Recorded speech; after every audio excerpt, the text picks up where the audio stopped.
So let's talk about you playing live. Obviously we saw you at the showcase. Shortly after that you did Wireless. How was that for you? Amazing. It was absolutely incredible. I mean, it was my first big festival, so it was just from start to finish. They just treated me like I was already a star, and it just felt amazing. Not because I like people to bow down or anything, but it felt like we were starting to get the recognition for all the hard work that we've been doing. We've been working like literally non-stop for 2 years, and I know that a lot of people spend their whole lives doing it, but we've literally we haven't had a life for 2 years. This has been our everything. We eat, breathe, and sleep it. I edit all my own videos. I retouch all my own photos. I design my own album covers and CD covers, and so it's literally my to-do list when I get up is like. So yeah, it was really nice to kind of feel a good response back, and it was kind of like a little pat on the back. Yes, well done. And does it ever feel overwhelming that you are that involved with your career? Do you ever get up some mornings and just think, oh my God, I can't do all of this? Or is it just every day is like a challenge? That's really funny you said that, because I actually had a couple of days, I think it was yesterday. No, it was yesterday. I had one of those days where I literally woke up and felt like I was going to cry. It was so overwhelming because I just had so much to do, and it's not like I can just get up and do my vocal exercises and start singing and write music, which I guess a lot of artists, that's what they do. I get up, I've got a stack load of videos to edit, I've got a stack load of photos to, and it's a lot of things to deal with, as well as being a singer and a songwriter as well.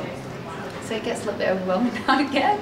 But I've got a lot of really good friends around me who are also involved in the project. So, I mean, like friends, like, there's such a massive bond between me and my friends and our family and everyone that we work with. We try to keep it like a big family.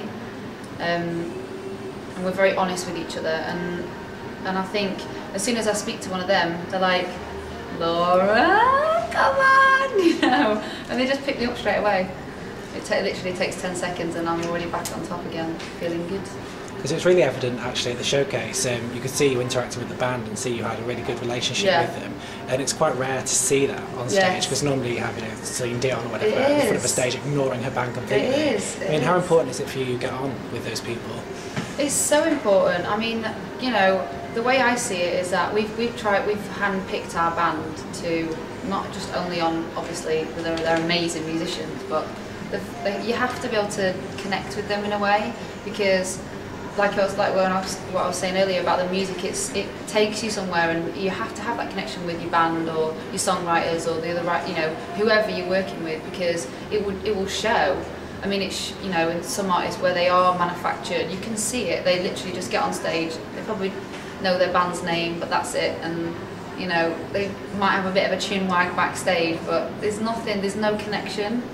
And it's very much about the artist, where this is what I said to my band when I first auditioned them. I don't want it to be like that.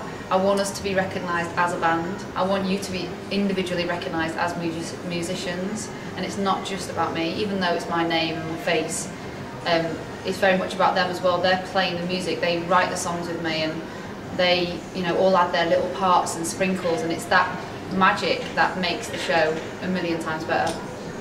And it must be, if you spend a lot of time together, and you were saying that this last 2 years it's pretty much been all you've done. It must get sometimes a bit like brother and sister. You just get a bit annoyed with each other. And not really, no. It's really weird. I think because the band haven't been on board for 2 years. That's been, with me and my manager, it is very much like that. We are like, we have a very weird relationship. We used to be best friends before she actually became a manager, and then we obviously started working together. And because we can't talk about anything else except for work when we're together, we just can't. Like, as soon as we see each other or speak to each other, it's work, work, work, work, work, work, work, and we can't relax together anymore. We used to go on holidays together and chill, and we were kind of like each other's scapegoats. If we were getting stressed out, I'd be like, Selena, I need a break.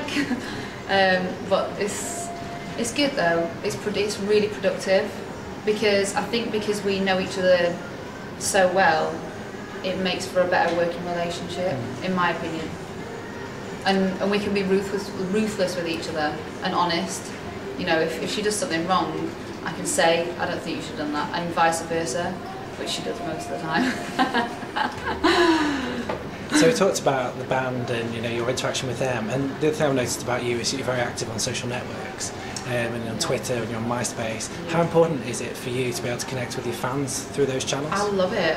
I'm a proper geek, so I'm on my computer all day. I love it, and I'm really nosy as well. I'm looking at people's photos, and it's really cool though, because I think you can tell a lot by someone's photos, and kind of, yeah. So it's nice to get like an idea of who they are. Yeah, so I love Twitter as well. It's cool. Have you had anything scary through Twitter? Any weird tweets or? No, I've not. You know what? I've not had not one negative tweet yet, or any kind of negative, anything negative happened to me on social networking yet. I'm sure that will come later. Hopefully not, but these things happen. It's not everyone can be amazing.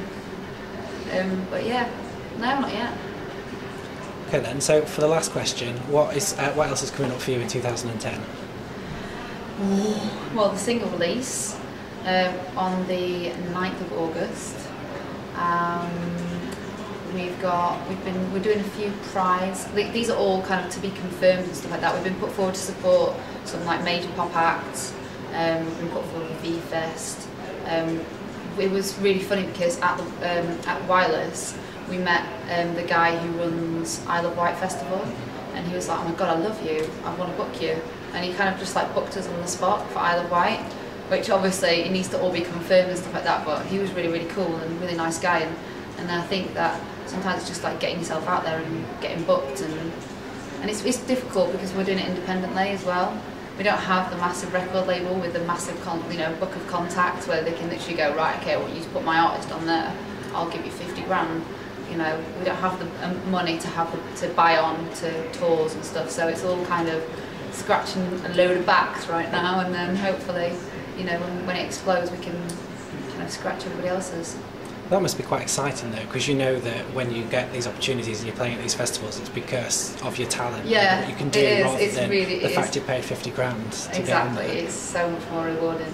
So it really is, and yeah, everything that we've done and every little reward that we've had, we know. Yeah, like you said, we know it's because of that. We're pretty decent. Can I say that? Yeah, you can say that.